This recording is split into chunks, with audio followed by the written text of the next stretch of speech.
కొన్ని సినిమాలు ఎలా ఉన్నాయో చెప్పకూడదు, జస్ట్ ఎక్స్పీరియన్స్ చేయాలంతే. సంగీతం కూడా అలాంటి సినిమాని. 94 ఏళ్ల యువకుడు తీసిన సినిమా ఇదని చెప్పవచ్చు. వయసు శరీరానికే కానీ మనసుకు కాదని సంగీతాన్ని చూస్తే అర్థమైపోతుంది. ముందు ఆ ఆలోచనకే శతకోటి నమస్కారాలు చెప్పాలి. సినిమా ఎలా ఉందో చెప్పడానికి మాటలేవు, అన్ని పాటలే. ఏం చెప్పినా పాటలోనే ఈ ఆలోచనే చాలా క్రేజీగా ఉంది. అసలు లైన్ చూసి ప్రయోగం అనుకుంటే పొరపాటే. ఇలాంటి స్టోరీ టెల్లింగ్లో సంగీతం గారు మాస్టర్. అయినా 3.5 దశాబ్దాల కింద మాటలే లేకుండా సినిమా తీసిన ఈయనకు పాటలతో సినిమా తీయడం ఒలకేం కాదు కదా. ఓ అందమైన చందమామ కథలా సంగీతాన్ని తెరకెక్కించారు సంగీతం శ్రీనివాసరావు. ఫస్ట్ పావుగంట మాత్రమే మాటలు, ఆ తర్వాత అంతా పాటలు. ఒక్కసారి మెయిన్ స్టోరీ మొదలయ్యాక ఎక్కడా ఆగకుండా వెళ్ళిపోతుంది సినిమా.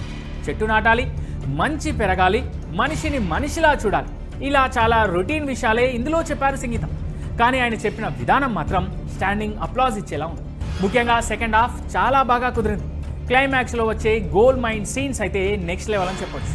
స్క్రీన్ మీద స్టార్స్ ఎవరు లేకపోయినా స్క్రీన్ ప్లేతో గూస్ బంప్స్ తెప్పించాడు సంగీతం శ్రీనివాసరావు. ఆయన టేకింగ్, ఆలోచన అన్నీ కొత్తగా అనిపించాయి. గోల్డ్ మైన్స్ చుట్టూ చాలా సినిమాలే వచ్చాయి, కానీ ఇలాంటి సినిమా మాత్రం ఎప్పుడూ రాలేదనే చెప్పాలి. క్లైమాక్స్లో మనిషికి మనిషి సాయం చేయాలనే సీన్ సంగీతం గారు తెరకెక్కించిన తీరుకు స్టాండింగ్ ఓవేషన్ ఇచ్చినా తప్పులేదని. అంత బాగా రాశారాయన. కొన్ని సన్నివేశాలు ల్యాగ్ అనిపిస్తాయేమో కానీ బోర్ అయితే కొట్టవు. మంచి సినిమా చూసిన ఫీలింగ్తోనే అందరూ బయటికి వస్తారు. నటీనటులందరూ చాలా బాగా నటించారు. తమ గొంతుతోనే ఎవరి పాటలు వారు పాడుకున్నారనే చెప్పాలి. ముఖ్యంగా కొత్త కుర్రాడు అయాన్ బాగున్నాడు. అలాగే హీరోయిన్ అహిల్య బమ్రూ నటన చాలా ముద్దుగా అనిపిస్తుంది. తెలుగమ్మాయి శాలిని విలనిజం చాలా బాగుంది. వంశీధర్ రెడ్డి నవ్వించాడు. మిగిలిన వాళ్ళంతా చాలా బాగున్నారు. చివర్లో స్టార్ హీరో క్యామియో ఒకటి ఉంటుంది. అదే ఈ సినిమాలో సర్ప్రైజింగ్ ఎలిమెంట్. ఆ స్టార్ కూడా చివర్లో వచ్చి అదరగొట్టేస్తాడు. దేవిశ్రీ ప్రసాద్ రేంజ్ ఏంటో ఈ సినిమాతో మరోసారి అందరికీ అర్థమవుతుంది. ఆయన పాటే ఈ సినిమాకి ప్రాణం.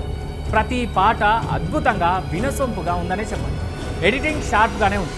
అంకుర్ సంజీవ్ సినిమాటోగ్రఫీ అద్భుతంగా ఉంది. సంగీతం కోసం సంగీతం శ్రీనివాసరావు ఆలోచనకు తెరరూపం ఇచ్చిన నాగశ్విన్ కష్టాన్ని కూడా ఇక్కడ తక్కువ చేయకూడదు. ప్రొడక్షన్ వాల్యూస్ చాలా బాగున్నాయని చెప్పాలి.